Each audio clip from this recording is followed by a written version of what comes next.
I used to think love was measured in effort. In the hours you gave up, the things you rearranged, the ways you bent to make someone else shine. That's what I told myself while triple-checking the RSVP list for Emily's birthday party, my laptop glowing in the dark like a second sun. It was past midnight. Again. Everything had to be perfect. It was her 30th, after all, a milestone. A statement. She didn't say that outright, but I could tell by the way she'd started obsessively scrolling Instagram reels of rooftop parties and hiring a friend of a friend to design an invitation suite that looked like it belonged to a high-profile brand launch. Nothing over the top, she'd said, lips pursed over the edge of her wine glass. Just intentional. I nodded, as I usually did, and made a note to call the florist the next morning. Emily and I met 5 years ago on Hinge, back when the algorithm still felt like a roulette wheel instead of a resume sorter. She was magnetic from the jump, one of those people who made every waiter remember her name. I worked in project management for a tech firm. She was a communication strategist who could walk into a room and own it before she spoke. We were opposites in all the predictable ways. I liked small routines, early runs, reliable Wi-Fi. She liked to float through ideas, brunch menus, branding trends. I grounded her. She lit me up. It worked, mostly. Until it didn't. Though I didn't know that yet. Planning her birthday became a project in itself. A modern-day wedding, scaled down and dressed up. Rooftop bar in the West Loop, check. Signature cocktails named after our dog, check. A custom cake split between pistachio and red velvet because she'd said, in passing, that she loved both. I paid extra to install those Edison bulbs that hang in neat rows overhead, like urban constellations. She once said they made everything look more magical. I wanted her night to feel like that, magical. It's funny how you can spend weeks building a night and not once question who it's really for. Emily posted the teaser invite on her Instagram story 3 days before the party, tagging it with 30 and thriving and a sparkle emoji. Within minutes, her comment section lit up. Can't wait. So you. Of course you're doing something rooftop level iconic. I didn't mind the attention. That was her world, not mine. But part of me, maybe the part one kept tucked behind my teeth, wished someone had said, "Looks like Ryan really went all out for you." Because I had. Every detail. Every late night phone call with vendors. Every budget spreadsheet I secretly revised so she wouldn't see what it was costing. When people said we, they meant her. And when she said we, it often meant her too. Lately, our conversations had started to feel more like scheduled updates. She was busy with her content strategy clients, chasing leads, trying to land partnerships that would make her brand pop. I'd given up trying to remember the lingo. She talked about platforms more than people now. About voice consistency and engagement reach. I just wanted to know if she'd be home for dinner. Then there was Jackson Brooks, her new project partner. I only knew his name because it kept popping up in conversations, always casually. "Oh, Jackson thinks that app I mentioned would be a great pivot. Jackson said I should start doing more video content. Jackson's got this insane eye for brand design." I laughed the first few times, called him her brand whisperer. She'd smile, but never correct me. It didn't feel like a red flag, not then, just another guy from work. I trusted her. Or maybe I trusted the version of us I kept clinging to, the one from Sunday mornings with coffee and silence. The one where we were just two people building a life, not two brands orbiting each other. The morning of the party, I stood in our apartment, staring at the wrapped gift on the kitchen table. A gold bracelet, sleek, minimalist. I'd saved for months. She'd once pointed at something like it in a store window and said, "That's a piece you wear for life." I'd believed we were building a life. But I was about to find out just how little of it she planned to wear me in. The venue was everything she'd dreamed, elegant, without being fussy, city skyline framed by string lights that swayed just enough in the breeze to feel cinematic. By the time the DJ slid into the second set, the rooftop was glowing. 60 people, friends, family, old coworkers, brand contacts, mutuals from her podcast circle mingled around signature cocktails and charcuterie boards like they were on a lifestyle shoot. And there she was, in that silver dress, radiant, like the main character, like she knew it. She'd gotten her makeup done by someone with a verified checkmark and posted a behind-the-scenes reel earlier that afternoon. The caption read, _30, soft glam, hard boundaries, _. People ate it up. I stood near the bar in a navy suit that she picked out months ago. Clean lines. No pocket square. She said it made me look effortlessly executive. I was okay being the plus one in her spotlight. I really was. Or maybe I just convinced myself I was. I watched her move from group to group with ease. Air kisses. Quick hugs. Her laugh rose above the ambient playlist I'd spent 2 hours crafting. Everything looked like the picture she'd curated. Flawless, floating. I told myself that was good. That meant it was working. That she was happy. When she grabbed the mic, I thought I knew what was coming. Some heartfelt thanks. A sweet nod to me for pulling it off. Something like _ my partner in life, my forever planner. _ that kind of thing. Instead, she smiled wide and said, "This year has been wild, and I wouldn't have made it through without my compass, my North Star Jackson Brooks." The name hit harder than it should have. A few guests clapped, lightly. Others glanced at me, then back at her, unsure if this was leading somewhere else. I smiled, reflexively, the kind of smile that hangs on too long when your brain's trying to catch up with your heart. She went on. "He believed in me when I didn't. Helped me find my voice when I got lost in all the noise." She raised her glass toward him. He was standing off to the side, expression unreadable. Then she turned to me with this half smile, like she was winding up for a punchline.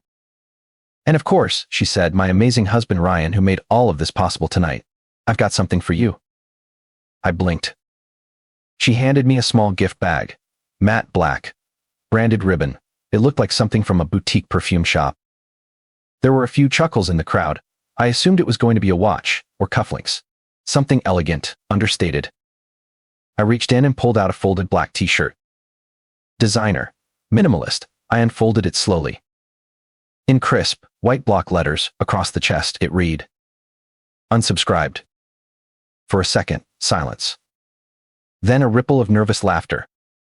Some people thought it was edgy. Others looked away. I heard someone near the back mumble, _ is this real? _ She grinned, sipped her champagne, like she'd just nailed the closing line of her comedy set. And me? I stood there, holding the shirt like it might still morph into something else if I waited long enough. I didn't yell, didn't storm out, didn't toss the shirt into the night like it burned. I just shut down, hand steady, chest hollow. I walked over to the dessert table, orchids glowing under the soft lights, cake still untouched, and placed the bracelet box beside the centerpiece, neatly, like a parting gift. Then I turned and walked out. No grand statement, no mic drop. Just the click of my shoes against the rooftop tiles, the city stretching out in front of me like it didn't know what had just happened. The air outside hit sharp and fast. I kept walking. Past the elevator, down the stairwell, through the lobby, out to the street. I made it maybe 10 steps before I stopped. Hands clenched, heart pounding, not from regret but from something deeper, a realization. That t-shirt wasn't a joke. It was a message, a declaration, a line drawn clean across the night, and my name scratched out. But I'd left the bracelet. The gift I'd spent weeks picking out, saved for, imagined her wearing. And now it was just sitting there, like a trophy on a table she never earned. So I turned around. Walked back through the doors, past the valet who barely looked up. The party was still humming, music pulsing, glasses clinking. I didn't make eye contact with anyone. Just marched to that damn table, picked up the bracelet, slipped it into my pocket, and walked back out. No one stopped me. This time, I didn't pause, didn't look back. The car was waiting at the curb, engine low, valet handing me the keys like he'd seen a ghost. He had. The old me, compliant, quiet, endlessly accommodating, died somewhere between that mic speech and the folded black shirt. I slid into the driver's seat, pulled the door shut, and sat still for a beat. Then I drove. Not home. Not yet. Just forward. Chris didn't ask questions when I showed up at his apartment just before 1 a.m., still wearing the suit, tie loosened and crooked. He just opened the door, took one look at me, and wordlessly reached into the fridge for a beer. I took it. No words exchanged. Just the quiet thud of the door closing behind me, and the low buzz of some late-night documentary humming in the background. His place was the opposite of the one I'd just walked out of. Dim lighting, couch that creaked if you leaned wrong. That faint smell of microwave burritos and gym socks that never really goes away. But it felt real. Honest. Like it wasn't pretending to be anything. I crashed on the couch, the bracelet still in my pocket. I didn't sleep. Just stared at the ceiling, hearing the faint echoes of clinking glasses and her voice saying _unsubscribed. ___. My phone buzzed once around 2 a.m. I flipped it over her name on the screen. I didn't answer. By 6 a.m., there were 10 missed calls. By 7, 22. By the time Chris shuffled into the living room with his wild bed hair and a mug of burnt coffee, I'd turned the phone off. "Bad night?" he asked, setting a second mug on the coffee table in front of me. I didn't answer at first. Just let the heat seep into my fingers. "She gave me a shirt," I said finally, my voice flat, said unsubscribed. Chris raised an eyebrow but didn't speak. "In front of 60 people, I added. He just nodded, sipped his coffee. Then he said, "You're not going back." It wasn't a question, it was a confirmation. I nodded once, slow and final. No. I stayed with him for 2 days. Didn't shave. Barely changed clothes. I sat with the silence like it was an old friend I hadn't visited in years. No explaining, no managing anyone's emotions, no second-guessing how I said things. She kept calling, messaging, text after text piling up. "We need to talk. Underscore, it was supposed to be funny. Underscore, you're overreacting. Underscore, I didn't think you'd actually leave. Underscore." Each one was like a pinprick. Not because I wanted her back, but because I had let it go on that long. Let her turn us into a prop. Let her treat me like the B-roll to her highlight reel. On the third morning, I woke up early. Before the city stirred, the windows still foggy with dawn, I grabbed an old pair of sneakers from my trunk, pulled on a hoodie that smelled like storage, and ran. I didn't know where I was going. I just needed to move. That first mile sucked. My lungs burned. My legs felt like they belonged to someone else. But with each step, the fog inside my chest started to lift. By the time I looped back to Chris's place, sweat dripping, heart pounding, I felt like I'd outrun something. Not her. Not really. But maybe the version of me that would have stayed. That night, I moved back into the apartment. Ours. Well, mine now. She wasn't there. Her things were gone. I didn't care where she was. Not anymore. The apartment looked like a showroom. Perfectly arranged, stylish, cold. I opened every window, let the air back in. Then I started packing her stuff, the books she never read, the throw pillows I always hated, the framed quotes about manifesting your truth. I boxed it all. And for the first time in months, I sat down on the couch, just me, and the hum of city traffic below, and felt space open up inside me. The next morning, I called a lawyer. Her name was Monica Lee. I found her on a Reddit thread called _quiet divorces for people who are just done. Her bio said, no drama, no games, just clean exits, . When I told her what happened, she didn't flinch. Just said, "You want clean?" "Yeah," I said, "clean. Fast. Private." She nodded. "Then let's start." Back at the apartment, I began changing things. New bedding. New lamp. I rearranged the furniture so the couch no longer faced the wall she always insisted was the good angle. I pulled out a small desk and placed it by the window, stacked a few empty notebooks on it. Not sure why. Something in me needed a place that didn't ask for permission. The texts kept coming, but I didn't turn my phone back on. Not yet. I wasn't ready to hear what she had to say. Because deep down, I knew already. She never saw me, not really. She just needed me to hold up the frame while she posed in front of it. But I'd stepped out of it.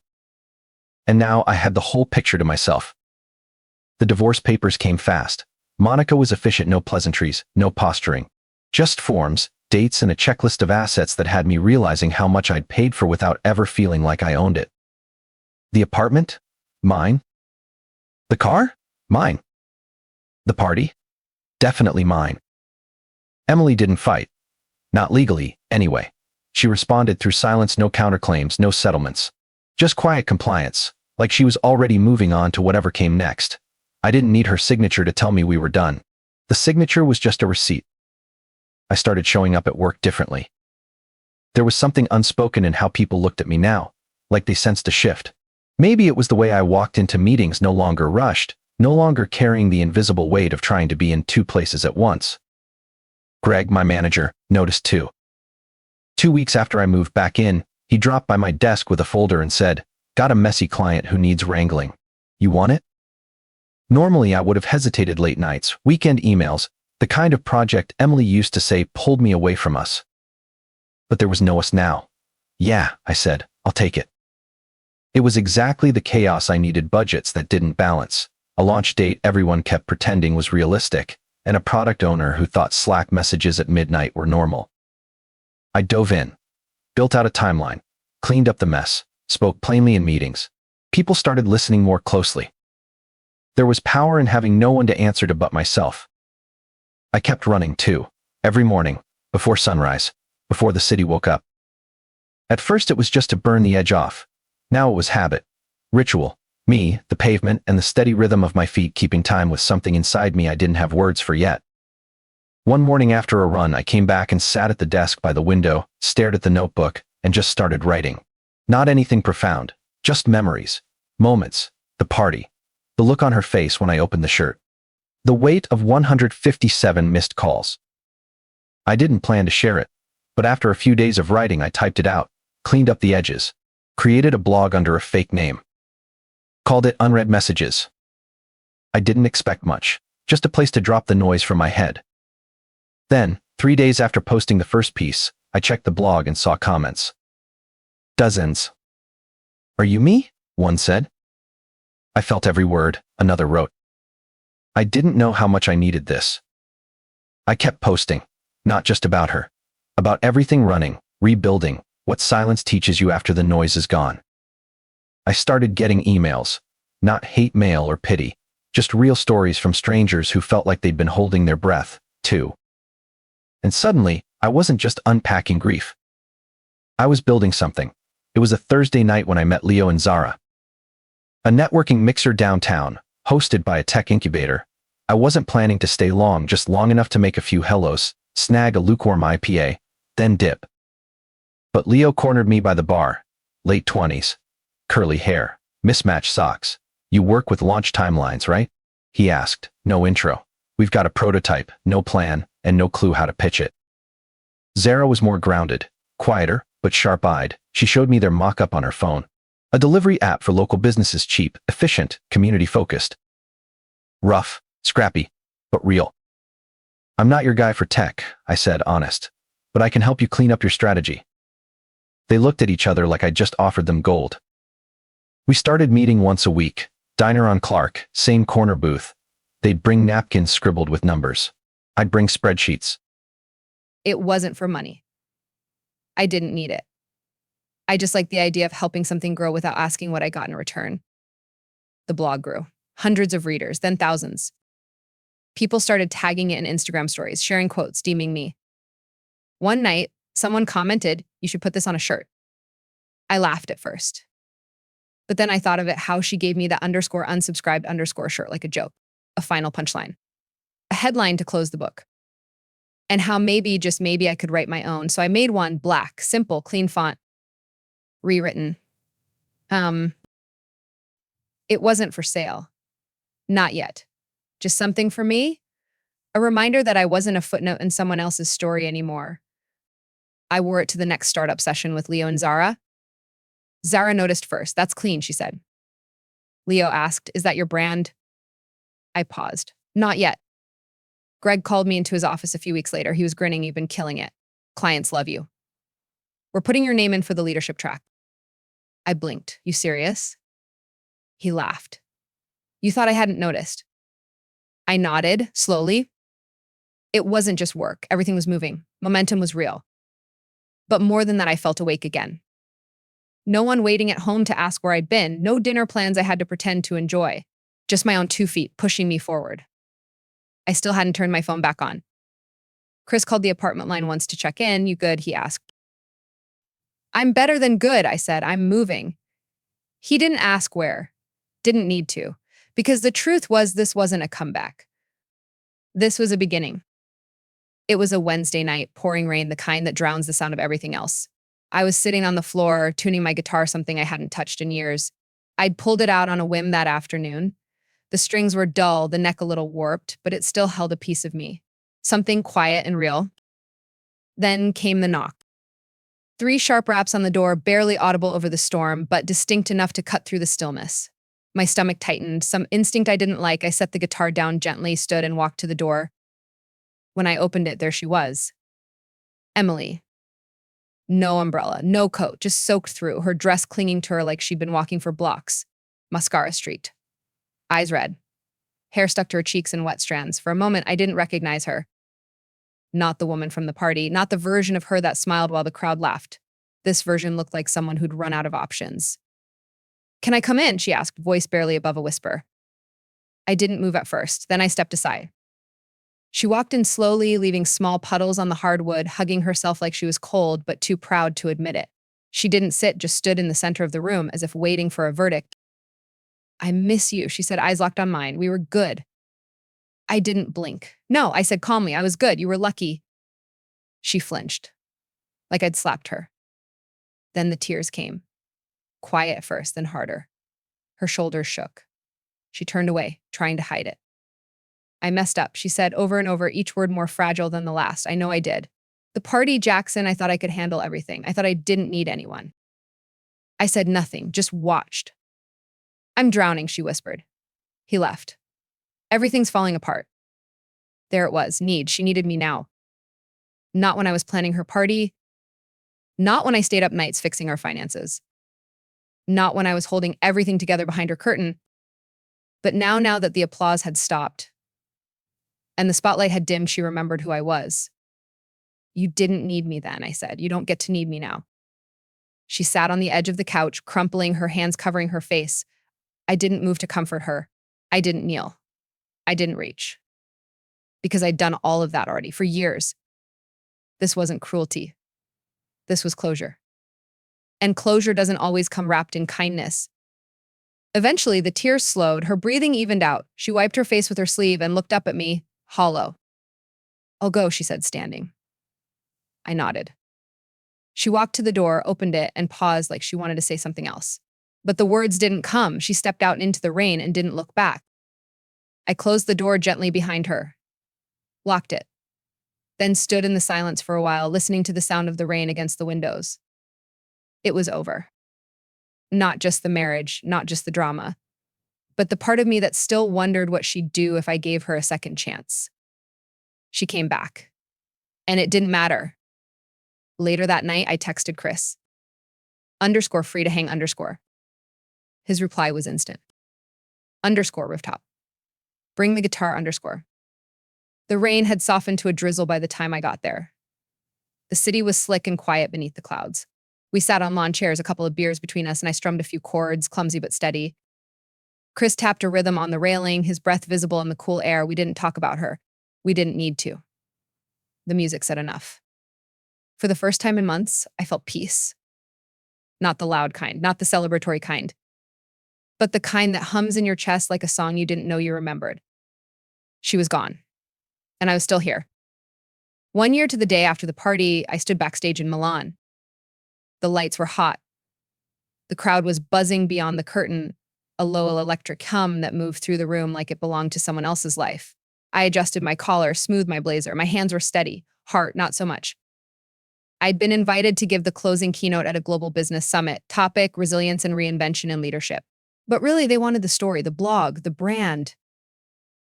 They wanted the guy who took 157 missed calls and turned them into a movement. I stepped into the light. The applause hit first warm, rising, rows of faces, phones raised, my name printed on the program in bold. I walked to the mic, each step clicking across the stage. I took a breath. "I once paid for a birthday party," I said, where I was handed a t-shirt that said unsubscribed. Laughter rippled through the room. But what I really received, I continued, was permission to rewrite everything. They leaned in. And I told it. Not all the details, not the mascara running down her cheeks or the bracelet I kept in a drawer I never opened. Just enough. The toast to another man. The silence I walked into, the runs at dawn, the blog that began as therapy and turned into a community. I talked about _unread messages _ about how vulnerability wasn't weakness, it was scaffolding. The kind you build from the inside out. About how sometimes walking away isn't giving up, it's choosing yourself with both hands. When I finished, the applause didn't just come, it crashed. Not for drama, not for pity, but for recognition. These people knew what it meant to fall apart quietly, to rebuild privately. Back at the hotel, I opened my laptop. The blog's inbox was flooded. New comments, notes from attendees, stories of heartbreak, healing, second chances. I'm walking through that door, one read. "You gave language to something I never knew how to explain," said another. I leaned back in the chair, the Milan skyline glittering through the window behind me. The app I helped Leo and Zara launch had gone live the month before.